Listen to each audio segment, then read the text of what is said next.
नमस्कार. सुहास माने मराठी या आपल्या यूट्यूब चॅनलमध्ये आपलं मनपूर्वक स्वागत. मित्रांनो, आज आपण महापारेषणमध्येच जे सहाय्यक तंत्रज्ञ आहेत, त्यांचा पगार किती आहे, हे आपण बघणार आहोत. महत्त्वाचं म्हणजे महाराष्ट्र राज्य विद्युत पारेषण कंपनीमध्ये काम करणाऱ्या सहाय्यक तंत्रज्ञाचा नेमका पगार किती असतो? आज माझ्या हातात जानेवारी 2026 ची अगदी ताजी आणि ओरिजिनल पे स्लिप आहे. तुम्ही स्क्रीनवर पाहू शकता, या कर्मचाऱ्याला महिना ₹1,21,000 वर पगार आहे. पण खरंच हे सर्व पैसे हातात येतात का? की यामागे काही मोठं गणित दडलंय? आणि आज आपण ही पे स्लिप पूर्णपणे डिकोड करणार आहोत. त्यामुळे व्हिडिओ शेवटपर्यंत नक्की पहा. पे स्लिपच्या सुरुवातीला आपल्याला नाव दिसतंय, personal number, CPF number, UAN number, PAN number, basic pay दिसतंय 67,410 आणि या साईडला पे स्केल दिसतंय 36,665-12,990-1385-56,840-1510 याचाच अर्थ आहे, ज्या कर्मचाऱ्याचं बेसिक 36,665 रुपये असेल, त्याचं प्रत्येक वर्षी ₹1,265 बेसिकमध्ये वाढ होईल. तसेच ज्या कर्मचाऱ्याचं बेसिक 42,990 आहे, त्या कर्मचाऱ्याचं बेसिक ₹1,385 आणि ज्या कर्मचाऱ्याचं बेसिक ₹56,840 आहे, त्या कर्मचाऱ्याचं बेसिक ₹1,510 वाढेल. आणि आता आपल्याला इथं पद दिसते असिस्टंट टेक्निशियन जनरल. सर्वात आधी या पदाबद्दल बोलूया. हे पद सहाय्यक तंत्रज्ञ सामान्य आणि वर्ग 4 मधलं पद आहे. महत्त्वाचं म्हणजे या कर्मचाऱ्याची नोकरी ही खूप झालेली किंवा अनुभवी कर्मचारी असू शकतो. या कर्मचाऱ्याचं बेसिक जास्त हे आहे, याचा अर्थ त्याला वर्क एक्सपिरियन्स ही खूप आहे.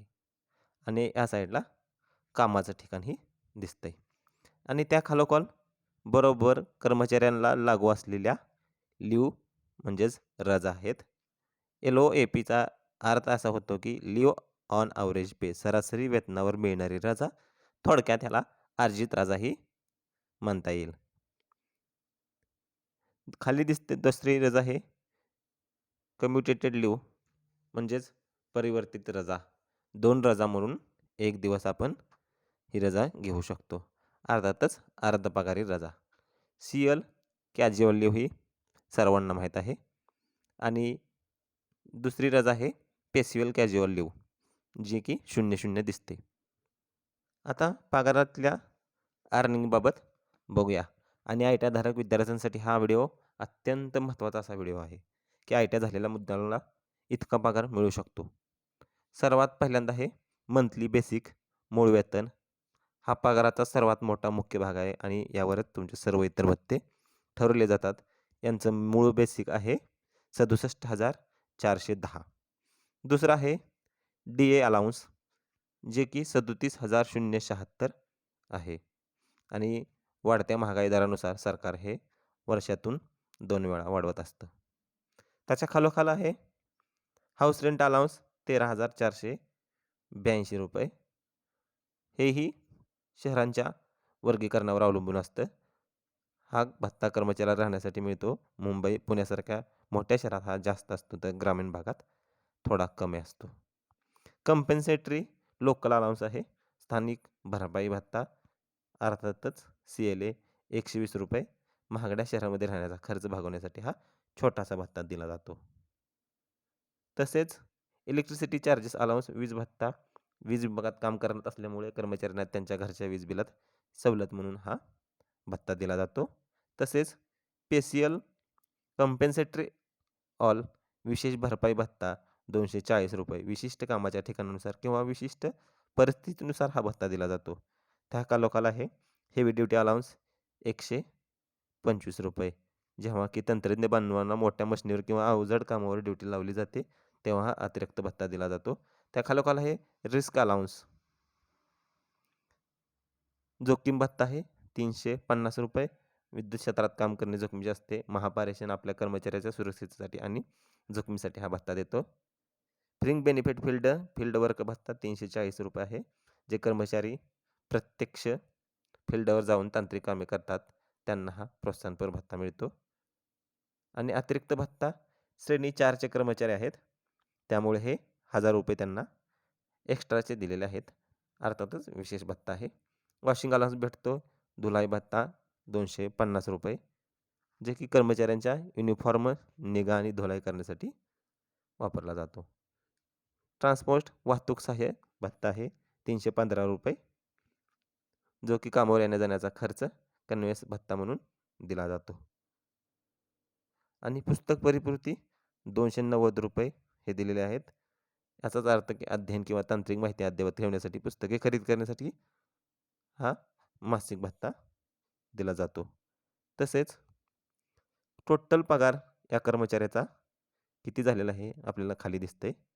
टोटल पगार हा झालेला आहे ₹1,21,413 आणि सर्वात जास्त पैसे हे बेसिक सॅलरी आणि DA या 2 घटक मिळून जवळपास लाखाच्या वर जातात. आणि छोट्या भत्त्यांचं महत्त्व बघा मित्रांनो, वीज भत्ता किंवा धुलाई भत्ता जरी लहान वाटत असले तरी सरकारी नोकरीत अशा प्रत्येक सुविधेसाठी पैसे मिळतात. तसेच आता आपण वजावटी पण बघूया. इतका पगार येऊन देखील खात्यामध्ये पगार किती जमा होतो हे आपल्याला इकडं दिसणार आहे. सुरुवातीला दिसतंय PF कॉन्ट्रिब्युशन भविष्य निर्वाह निधी ही ₹12,538 आहे आणि तुमच्या निवृत्तीच्या नंतरच्या सुरक्षेसाठी केलेली कपात आहे. तुमचे 12,538 तितकेच रक्कम ही तुमच्या कंपनीचीही त्यामध्ये जमा केलेली असते. आणि EVPF कॉन्ट्रिब्युशन म्हणजेच स्वैच्छिक भविष्य निर्वाह निधी आहे ₹10,000. या कर्मचाऱ्याने स्वतः बचतीची सवय लागावं म्हणून अतिरिक्त ₹10,000 हे भविष्य निर्वाह निधीमध्ये टाकलेले आहेत. तसेच प्रोफेशनल टॅक्स आहे ₹200.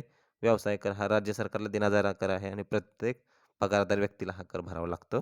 इन्कम टॅक्स प्राप्तिकर भत्ता इन्कम टॅक्स प्राप्तिकर आहे ₹5,472. केंद्र सरकारला दिला जाणारा कर आणि वर्षभराच्या एकूण कर भरण्यासाठी हा दर महिना थोडा कापला गेलेला आहे. स्टाफ वेलफेअर फंड आहे जो की कर्मचारी कल्याण निधी ₹30. विभागातील कर्मचाऱ्यांच्या कल्याणासाठी चालवल्या जाणाऱ्या योजनेसाठी ही एक छोटी रक्कम कापली जाते. आणि डिपेंडंट वेलफेअर फंड आहे अवलंबित कल्याण निधी कर्मचाऱ्याच्या कुटुंबाच्या कल्याणासाठी असलेली ही नाममात्र कपात आहे. तसेच आपल्याला दिसतंय CPF 1 CPF 2 याचाच अर्थ आहे की या कर्मचाऱ्याने अग्रिम ॲडव्हान्स रक्कम घेतली असावी की जवळपास ₹25,000 आहेत. आणि त्या खालोखाल आहे हा कर्मचारी 3 सोसायटीचा सभासद असल्यामुळे थोडंफार कर्ज असेल किंवा तिथं गुंतवणूक म्हणून हे पैसे कापलेले गेले आहेत. जवळपास हे ₹13,000 आहेत. तसेच मेडिक्लेम कॉन्ट्रिब्युशन वैद्यकीय विमा ₹1,252 आहे. कर्मचारी आणि त्याच्या कुटुंबाला वैद्यकीय विमा सुरक्षा कवच मिळावे आणि आजारी पडल्यास दवाखान्यात खर्च करण्यासाठी मदत होईल, अचानक पैसे जाणार नाही ह्यासाठी मेडिक्लेम कॉन्ट्रिब्युशन ही असते. असे मिळून ₹67,621 टोटल कट झालेले आहेत. जर ह्या कर्मचाऱ्याचे कर्ज नसलं असतं तर जवळपास टेक होम पे म्हणजेच हातात येणारी सॅलरी ही ₹90,000 पेक्षा जास्त असली असती. आता आणखी बघूया पगार स्लिपमध्ये काय दिलेलं आहे. फॉर्म नंबर 16 हे एक दिलेलं आहे. फॉर्म नंबर 16चा अर्थ आहे की मित्रांनो, फॉर्म नंबर 16 म्हणजेच एक प्रकारचं प्रमाणपत्र आहे आणि जे कंपनी आपल्या कर्मचाऱ्यांना देते. यामध्ये वर्षभरात तुम्हाला किती पगार मिळाला आणि त्यातून तुम्हाला त्यावर किती इन्कम टॅक्स कापला गेला याचा पूर्ण हिशोब असते. पगार स्लिपमध्ये दिसते एकूण ग्रॉस सॅलरी, एकूण वार्षिक पगार. जर मित्रांनो आपण थोडी बचत केली, म्युच्युअल फंड, PLI अशा ठिकाणी बचत केली तर आपलं आणखी इन्कम टॅक्स हा वाचू शकला असता. तसेच आता आपण इथं बघूया. या सहाय्यक तंत्रज्ञानाचं वार्षिक पॅकेज आहे ₹15,74,000 म्हणजेच महिन्याला सरासरी ₹1,21,000 पगार आहे. आणि त्यातून स्टँडर्ड डिडक्शन हे ₹75,000 वजा झालेलं आहे. अर्थातच प्रमाणित वजावट आहे. आयकर नियमानुसार प्रत्येक पगारदार व्यक्तीला ₹75,000 सरळ सूट मिळते, ज्यावर टॅक्स लागत नाही. आणि एकूण करपात्र उत्पन्न आहे ₹14,99,533 वरच्या वजावटीनंतर उरलेली रक्कम आहे त्यावर सरकार टॅक्स मोजते. टॅक्स पेएबल एकूण देय रक्कम आहे की वर्षभरात कर्मचाऱ्याला 1,09,000 रुपयेपेक्षा जास्त इन्कम टॅक्स भरावा लागतोय. हा पगार क्लास 1 ऑफिसरच्या हा इन्कम टॅक्स क्लास 1 ऑफिसरच्या पगाराबरोबर इतका आहे. आणि आत्तापर्यंत जो टॅक्स कापलेला आहे तो टॅक्स कापलेला आहे 92,712 रुपये. जानेवारी महिन्यापर्यंत इतका टॅक्स आपण अगोदर कट करून जमा केलेला आहे सरकारला. आणि प्रत्येक महिन्यातून 5,472 रुपये हा टॅक्स कापला गेलेला आहे. तुम्ही म्हणू शकता मित्रांनो, बरेच लोक म्हणतात की ITI करून काय होतं, पण ही स्लिप बघा, जवळपास 15 लाखाचं पॅकेज आहे. ही गोष्ट साधी नाही.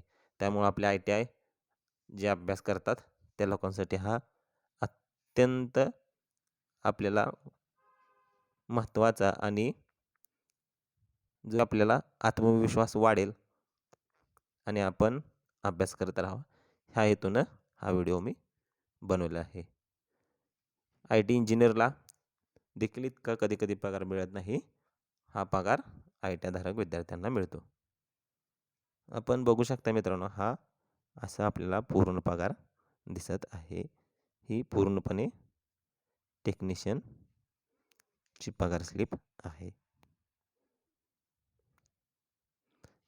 आपल्याला जर हा व्हिडिओ आवडला तर आपण आमच्या चॅनलला नक्की सबस्क्राईब करा आणि हा व्हिडिओ शेअर करायला मदत करा. जास्तीत जास्त लोकांपर्यंत हा शेअर करायला विसरू नका. धन्यवाद. महत्त्वाचं म्हणजे मित्रांनो, एका बाजूला 1,21,000 ग्रॉस पगार आहे आणि दुसऱ्या बाजूला त्यातून 53,000 कट होत आहेत. तुम्हाला काय वाटते की टेक्निशियनला पगार किती असला पाहिजे आणि ही पगार 2026मध्ये पुरेशी आहे का? आपण कमेंट करून नक्की सांगू शकता.